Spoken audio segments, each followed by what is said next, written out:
A local nonprofit orchestra is about to kick off its 2025 Matching Donor Campaign. We have Michael Schasberger. He's the artistic director and founder of Roanoke Baroque, joining us in the studio today to discuss why this effort is so important to keep the music alive. Welcome to the show. Thank you. Great to have you back. Thank you. Good to be back. Yes, I know. Last year we had you on. You were just launching this. How has it been going for you? We've had a really wonderful season. It's kind of a breakout season for us, getting into the community in many new ways and new places, playing for new groups of people. It's been very exciting. Yes, absolutely. So if people are not familiar with your group, tell us what Roanoke Baroque is all about. Well, Roanoke Baroque is about Baroque music. Music of the 18th century. People identify that with Bach, Handel, Vivaldi. Sure. That troupe of players. If you think historically, kind of American Revolution and about a century before. Okay. 1600 to about 1750 is our range. And our goal is to bring that music alive and to really make it vibrant and wonderful in our community, especially in smaller, intimate settings. So we perform not in big concert halls, but in parlors, in people's homes, in small churches that have beautiful resonance. Yes. Places where people can intimately feel the music, see the musicians, relate to them, and have a wonderful back and forth. Wasn't that how it was kind of designed to be performed anyway, in these small, intimate spaces? That's the whole story, and that's one of the reasons why we've taken a big push over 3 years now, going into our 4th season next year, to bring back the authentic instruments that make the sound that was meant to be done in those parlors. Okay, so let's get into that. We're looking at some of these instruments now. You're trying to get these types of instruments into your Baroque orchestra, right? Exactly. So far what we've been able to do, the first step we took was to play Baroque music, just get started. Yes. And the next thing we did was we changed the bows of the violins so that they had a different balance point and a different weight to them, Baroque bows.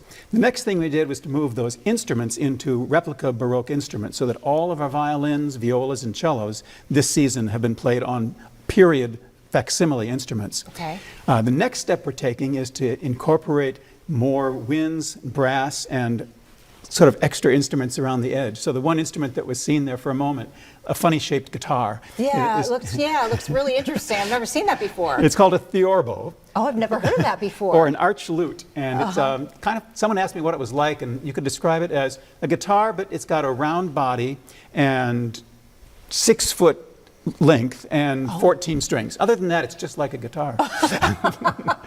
Wow. And that plays with anything that is done in Baroque music. It's kind of like having the harpsichord keyboard played with the cello to be part of what's called the continuo group. It plays continuously underneath the music all the time. Okay. None exist in Roanoke right now. And so how are you going to get something like this? Well, right now we've got a matching fund drive. An anonymous donor has given us $11,000.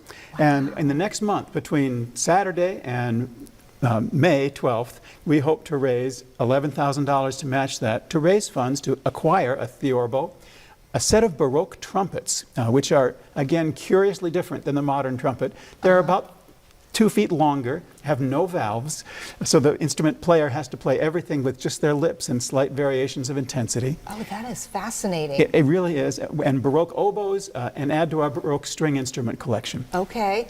All right, so let's talk about this matching donor campaign. So it kicks off tomorrow. Absolutely. And it goes for 1 month only, right? Yes. And so you want to acquire these instruments, or at least raise $11,000 for them by May 12th. That's right? our goal. That's your goal. Okay, so people can go onto your website. Is that the best way to Roanokebaroque.org, and you can spell Roanoke any way you want to, with an O-K-E, or as we do with an O-Q-U-E. Okay, yes, notice the spelling on that. It's not a misspelling. It's but it works both ways. They can do that. We'll have several events coming up that people can attend and make contributions at that point also. Okay. We're playing a Good Friday service at First Evangelical Presbyterian Church on Friday next week at 7 o'clock, doing music of Bach, his motet, Jesus Priceless Treasure, or in the German, Jesu meine Freude.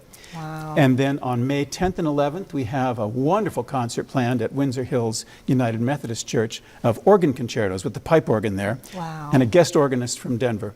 So those are some key things. We also have a little performance out at Smith Mountain Lake at the winery on the 23rd of April. How lovely. This is really special that you're bringing this to the Roanoke Valley and that we can experience this type of music in an intimate setting like at a church, especially on Good Friday. Absolutely. What a gift. Yes. Okay. Does it cost anything to attend one of these? All of our concerts are name your own price. Oh, You that's nice. can make any donation you'd like. We have a suggestion at the door. And you can also buy tickets in advance for our May concert for special seating where you can see the organist's feet. But we yeah. insist that all of our programs have access to everyone so that no one is barred from attending great Baroque music whenever we play it. And go and experience it for sure. All right, you brought some people along with you today. Yes, We're going to indeed. get a sneak peek performance. What are we going to see? We're going to see and hear a trio sonata. That means a small piece, chamber piece, sonata for 3 people, trio That's sonata, amazing. Okay. by Johann Sebastian Bach. This was originally written for flutes, but we've changed it over to play it on violins, which is perfectly acceptable Baroque practice, because in the Baroque, they played things on what they had. Yes, right. We've got violins, and we're going to play it on violin And it's today. going to be equally as beautiful, for Absolutely. sure. We're looking forward to that, but we do want to pop up the information on your screen about the next Good Friday's performance, and of course, we'll have that over on our website as well. But mark your calendars, be a part of this Friday, April 18th at 7, the Chamber Choir and the Chamber Strings at First Evangelical Presbyterian Church on Jefferson Street.